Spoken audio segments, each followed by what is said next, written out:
ചെയ്യാൻ ഞങ്ങളെ പ്രേരിപ്പിക്കരുത്. മാലപ്പടക്കം പൊട്ടുന്നത് പോലെ കേരളത്തിലെ ബാങ്കുകൾ തകർന്നു വീഴും. അതിന്റെ കാരണക്കാരൻ പിണറായി വിജയൻ മാത്രമായിരിക്കും എന്ന് ഞങ്ങൾ മുന്നറിയിപ്പ് നൽകുകയാണ്. അതിനൊക്കെ നട്ടലുള്ളവരുണ്ടെങ്കിൽ കാണരുത്. ഒരു 3 ജന്മം കൂടി ജനിക്കണം. പിണറായി വിജയൻ വിചാരിച്ച നടക്കില്ല. ഇനിയാണ് ഈ കാക്കിക്കുള്ളിൽ ഈ മാസഹൃദയവുമായി നടക്കുന്നവന്മാർ മര്യാദയ്ക്ക് ഇരുന്നോളും. മര്യാദയ്ക്ക് CPM-ന്റെ അടുക്കള പണി ചെയ്യുന്നെങ്കിൽ അത് ചെയ്തു നോക്കോ. ഞങ്ങളുടെ മെക്കിട്ട് കയറാൻ വരരുത്. ഞങ്ങളുടെ മെക്കിട്ട് ഇതാണ് പോലീസിന്റെ പരിപാടിയെങ്കിൽ ഞങ്ങൾ പോലീസുമായി ഏറ്റുമുട്ടാൻ ഞങ്ങൾ തയ്യാറാണ്. ഒരു സംശയം വേണ്ട, ഞങ്ങൾ തയ്യാറാണ്. എനിക്ക് പറയാനുള്ളത് കേരളത്തിലെ മുഖ്യമന്ത്രിയോടാണ്. നിങ്ങൾ ഇതിന് കൂട്ടുനിൽക്കരുത്. നിങ്ങൾ ഇത് തിരുത്തണം. നിങ്ങൾ അറിഞ്ഞുകൊണ്ട്, നിങ്ങളുടെ പാർട്ടി അറിഞ്ഞുകൊണ്ട് നടത്തിയ തെറ്റാണ്. ഇത് തിരുത്തണം. ഇത് തിരുത്തിയില്ലെങ്കിൽ നിയമപരമായും രാഷ്ട്രീയമായും ഞങ്ങൾ ഇതിനെ ചെറുത്തു തോൽപ്പിക്കും. നമസ്കാരം.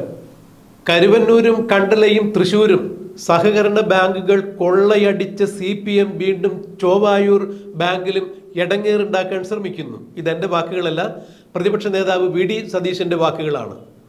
കേരളത്തിലെ സാമ്പത്തിക നട്ടെല്ല്, സാധാരണക്കാരന്റെ സാമ്പത്തിക സ്രോതസ് എന്നൊക്കെ വിശേഷിപ്പിക്കാവുന്ന സഹകരണ ബാങ്കുകളെ, CPM ഭരിക്കുന്ന സഹകരണ ബാങ്കുകളെ മുച്ചൂടും മുടിക്കുന്ന പ്രവൃത്തിയാണ് ഇവർ ചെയ്തുകൊണ്ടിരിക്കുന്നത്. കരുവന്നൂർ അതിന് ഏറ്റവും വലിയ ഉദാഹരണമാണ്. ആയിരക്കണക്കിന് കോടി രൂപയുടെ നഷ്ടമാണ് അവിടെ ഉണ്ടാക്കിയിരിക്കുന്നത്. പാവപ്പെട്ട നിക്ഷേപകർക്ക് ഇപ്പോഴും നിക്ഷേപം കിട്ടാത്ത അവസ്ഥയിൽ പലരും ആത്മഹത്യ ചെയ്തിരിക്കുന്നു. പലരും മരുന്ന് വാങ്ങിക്കാനോ ഭക്ഷണത്തിനോ മകളുടെ കല്യാണത്തിനോ കുട്ടികളുടെ വിദ്യാഭ്യാസ ആവശ്യത്തിനൊക്കെ നീക്കി വെച്ചിരുന്ന ഈ പണം CPM-ന്റെ കൊള്ളക്കാർ കട്ടുപിടിച്ചു കൊണ്ടുപോയിരിക്കുന്നു. ഇപ്പോഴും കേരളത്തിലെ മറ്റു സഹകരണ ബാങ്കിൽ കരുവന്നൂരിന് സമാനമായ രീതിയിൽ കൊള്ളയടിക്കുവാൻ വേണ്ടി CPM-കാർ മിനക്കെട്ട് നടക്കുന്നു, കച്ചകെട്ടി നടക്കുന്നു എന്ന് തന്നെയാണ് VD സതീശൻ മാധ്യമങ്ങളെ കണ്ടപ്പോൾ പറഞ്ഞത്. എന്ത് വില കൊടുത്തും ഞങ്ങൾ അതിനെ നേരിടും. കോൺഗ്രസ്സുകാർ വിചാരിച്ചു കഴിഞ്ഞാൽ കേരളത്തിലെ സഹകരണ ബാങ്കുകൾ ഒരുപക്ഷെ മാലപ്പടക്കം പൊട്ടുന്നത് പോലെ പൊട്ടും. കോൺഗ്രസ് അനുഭാവികൾ എല്ലാവരും ചേർന്ന് ഒരു ദിവസം അവരുടെ എല്ലാ നിക്ഷേപവും പിൻവലിച്ചു കഴിഞ്ഞാൽ പിന്നെ പിണറായി വിജയന് നിക്കക്കള്ളി ഉണ്ടായിരിക്കില്ല. സഹകരണ ബാങ്ക് ഈ തരത്തിൽ കൂപ്പുകുത്തുന്നതിന്റെ അല്ലെങ്കിൽ പരാജയപ്പെടുന്നതിന്റെ, തകരുന്നതിന്റെ ഉത്തരവാദിത്തം പിണറായി വിജയന് മാത്രമായിരിക്കും എന്നാണ് VD സതീശൻ തുറന്നടിച്ചത്. ഞങ്ങളെ കൊണ്ട് അരുതാത്തതൊന്നും പ്രവർത്തിപ്പിക്കരുത്, അത് മോശമാണ് എന്ന് ഞങ്ങൾക്കറിയാം. എന്നാൽ നിക്കക്കള്ളി ഇല്ലാതെ വന്നു കഴിഞ്ഞാൽ തീർച്ചയായും ഞങ്ങൾ അത് ചെയ്യും എന്ന് തന്നെയാണ് VD സതീശൻ തുറന്നടിച്ചത്.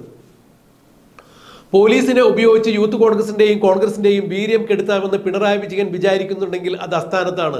ഈ പോലീസുകാരോട് ഞാൻ ഒന്ന് പറയുന്നു, മര്യാദയ്ക്കല്ല എന്നുണ്ടെങ്കിൽ തീർച്ചയായും നിങ്ങളെ മര്യാദ പഠിപ്പിക്കാൻ കോൺഗ്രസിന് സാധിക്കും. അതിന് കോൺഗ്രസിന്റെ പ്രവർത്തകരെ ആരും വിടില്ല. ഞങ്ങൾ നേതാക്കന്മാർ തന്നെ മുന്നോട്ട് വരും. ഞങ്ങളായിരിക്കും മുൻനിരയിൽ. ഞങ്ങളുടെ മേൽ ഒരു അടി പൊട്ടിയതിന് ശേഷം മാത്രമേ അണികളുടെ മേൽ നിങ്ങൾക്ക് അടിക്കാൻ സാധിക്കുകയുള്ളൂ. ഞങ്ങൾ തന്നെ മുൻനിരയിൽ ഉണ്ടാവും. ധൈര്യമുണ്ടെങ്കിൽ നിങ്ങൾ വരൂ, നിങ്ങളെ ഞങ്ങൾ മര്യാദ പഠിപ്പിക്കും എന്ന് VD സതീശൻ പൊട്ടിത്തെറിച്ചുകൊണ്ട് തന്നെയാണ് പോലീസിന്റെ അരാജകത്വത്തെക്കുറിച്ച് പറഞ്ഞത്. കോൺഗ്രസിനെ അടിച്ചു നേരെയാക്കാം എന്ന് ഏതെങ്കിലും തരത്തിൽ നിങ്ങൾക്ക് ധാരണയുണ്ടെങ്കിൽ തെറ്റിപ്പോയി. നിങ്ങളുടെ നേതാവായ പിണറായി വിജയനെ കൊണ്ടുപോലും അത് സാധിക്കില്ല. പിണറായി വിജയൻ 3 ജന്മം എടുത്താലും കോൺഗ്രസ്സുകാരെ തല്ലാമെന്ന് വിചാരിക്കേണ്ട, തല്ലി നേരെയാക്കാമെന്ന് ഒരു ധാരണയുണ്ടെങ്കിൽ അത്തരത്തിലുള്ള ഗുണ്ടായുസവും ഭീഷണിയും കോൺഗ്രസിന്റെ അടുത്ത് വിലപ്പോകില്ല എന്നുകൂടി VD സതീശൻ തുറന്നടിച്ചു. അതുകൊണ്ട് പോലീസുകാർ ഒരു കാര്യം കൃത്യമായി മനസ്സിലാക്കുക. നിങ്ങൾ പിണറായിക്ക് വേണ്ടി അടുക്കള പണി ചെയ്യുന്നുണ്ടെങ്കിൽ നിങ്ങൾ ചെയ്തോളൂ, ഞങ്ങൾക്ക് അതിൽ വിരോധമില്ല.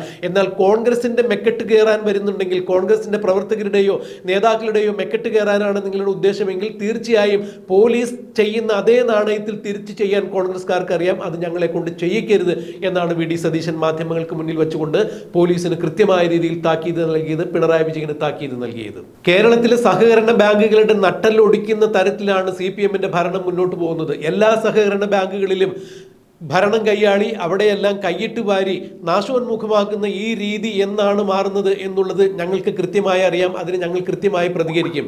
കാശുണ്ടെങ്കിലേ ഇവർ കയറിയിരുന്നു ഭരിക്കൂ എന്ന് ഞങ്ങൾക്കറിയാം. കോൺഗ്രസിന്റെ അനുഭാവികൾ എല്ലാവരും കൂടി ഒരു ദിവസം ഈ നിക്ഷേപം പിൻവലിച്ചാൽ പിന്നെ ആരും അങ്ങോട്ടേക്ക് വരില്ല. സഹകരണ ബാങ്ക് തകർച്ചയിലേക്ക് നീങ്ങും. മാലപ്പടക്കം പൊട്ടുന്നത് പോലെ അങ്ങനെ കേരളത്തിലെ സഹകരണ ബാങ്കുകൾ തകരുന്നതിനോട് ഞങ്ങൾക്ക് യോജിപ്പില്ല.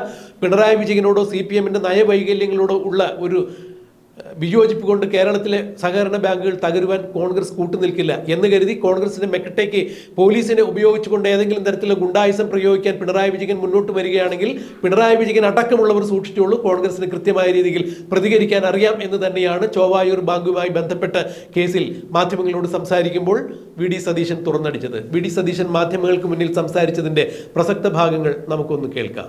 ഇപ്പോ ഒരു കുഴപ്പമില്ല. പത്തനംതിട്ടയിൽ കഴിഞ്ഞ 2 ആഴ്ചക്കുള്ളിൽ 3 ബാങ്കുകളുടെ തെരഞ്ഞെടുപ്പ് നടന്നു. ഉജ്ജ്വലമായ ഭൂരിപക്ഷത്തിന് UDF ആ ബാങ്കുകൾ നിലനിർത്തി. ഞങ്ങൾ ഇവിടെ പറയുന്നു, CPM ജില്ലാ സെക്രട്ടറിയോടും സംസ്ഥാന സെക്രട്ടറിയോടും കേരളത്തിലെ മുഖ്യമന്ത്രിയോടും കേരളത്തിലെ സഹകരണ മന്ത്രിയോടും ഞങ്ങൾ പറയുന്നു, ഈ ചേവായൂരിൽ നടത്തിയ സംഭവം ഇനി കേരളത്തിൽ എവിടെയെങ്കിലും ആവർത്തിച്ചാൽ ഞങ്ങൾ ആ ബാങ്കുകളിൽ നിന്നുള്ള ഞങ്ങളുടെ അനുഭാവികളുടെ പണം ഞങ്ങൾ പൂർണ്ണമായി പിൻവലിക്കും. പിന്നെ ആ ബാങ്ക് ഉണ്ടാവില്ല. ചെയ്യാൻ പാടില്ലാത്ത കാര്യം. പക്ഷെ ചെയ്യാൻ ഞങ്ങളെ പ്രേരിപ്പിക്കരുത്. മാലപ്പടക്കം പൊട്ടുന്നത് പോലെ കേരളത്തിലെ ബാങ്കുകൾ തകർന്നു വീഴും. അതിന്റെ കാരണക്കാരൻ പിണറായി വിജയൻ മാത്രമായിരിക്കും എന്ന് ഞങ്ങൾ മുന്നറിയിപ്പ് നൽകുകയാണ്. ഓരോ സഹകരണ മേഖലയിൽ ഞങ്ങൾ ഒരു തരത്തിലുള്ള പിന്തുണയും ഈ സർക്കാർ ഇനി തരില്ല. ഒരു തരത്തിലുള്ള പിന്തുണയും തരില്ല. ചേവായൂരിൽ ഈ കൃത്രിമ മാർഗത്തിലൂടെ അധികാരത്തിൽ വന്ന ആളുകളെ രാജിവെപ്പിക്കണം, അവരെ മാറ്റി നിർത്തണം. അവിടെ ജനാധിപത്യ രീതിയിൽ തെരഞ്ഞെടുപ്പ് നടത്താനുള്ള അവസരമുണ്ടാക്കണം. സുപ്രീം കോടതിയിൽ വരെ പോയാലും ഞങ്ങൾ ഈ നിയമ പോരാട്ടം ഞങ്ങൾ തുടരും. ഈ ബാങ്ക് ഞങ്ങൾ തിരിച്ചു പിടിക്കുക തന്നെ ചെയ്യും. ഞങ്ങളുടെ നേതാക്കന്മാരെ, ഞങ്ങളുടെ പ്രവർത്തകരെ തല്ലിച്ചതയ്ക്കുന്നതിന് നോക്കി നിന്ന പോലീസ് ഉദ്യോഗസ്ഥന്മാർ, ഞാൻ വലിയ ഭീഷണിയൊന്നും പെടുത്തുന്നില്ല, പക്ഷെ നിങ്ങളെയൊക്കെ ഞങ്ങൾക്ക് അറിയാം. അത്രയും മതിയല്ലോ.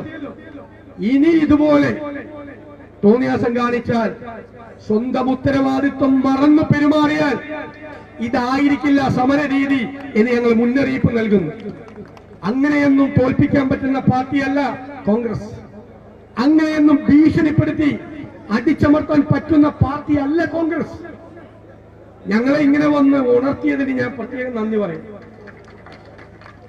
ഒന്ന് തൊട്ടുനോക്ക് DCC പ്രസിഡന്റിനെയും നേതാക്കളെയും തെരഞ്ഞുപിടിച്ച് തല്ലുന്നു.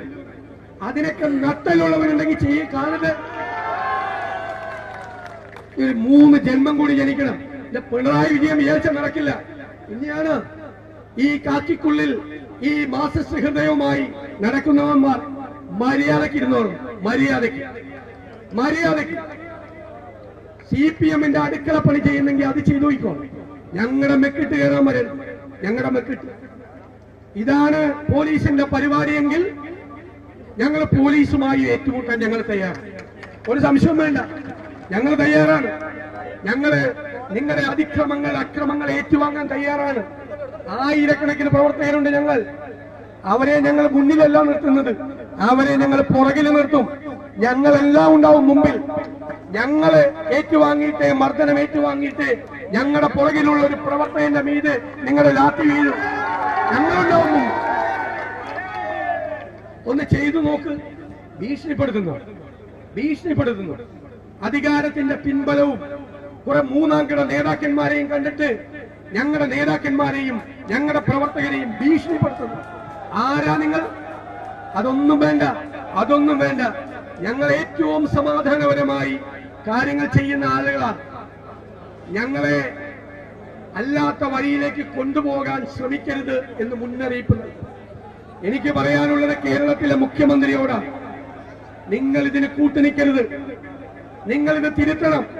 നിങ്ങൾ അറിഞ്ഞുകൊണ്ട്, നിങ്ങളുടെ പാർട്ടി അറിഞ്ഞുകൊണ്ട് നടത്തിയ തെറ്റാണ്. ഇത് തിരുത്തണം. ഇത് തിരുത്തിയില്ലെങ്കിൽ നിയമപരമായും രാഷ്ട്രീയമായും ഞങ്ങൾ ഇതിനെ ചെറുത്തു തോൽപ്പിക്കും എന്ന് മാത്രം വിനയപൂർവ്വം പറഞ്ഞുകൊണ്ട് ഈ സമരത്തിൽ പങ്കെടുക്കുന്ന മുഴുവൻ പോരാളികളെയും ഞാൻ പ്രത്യേകമായി അഭിവാദ്യം ചെയ്തുകൊണ്ട് ഈ മാർച്ച് ഉദ്ഘാടനം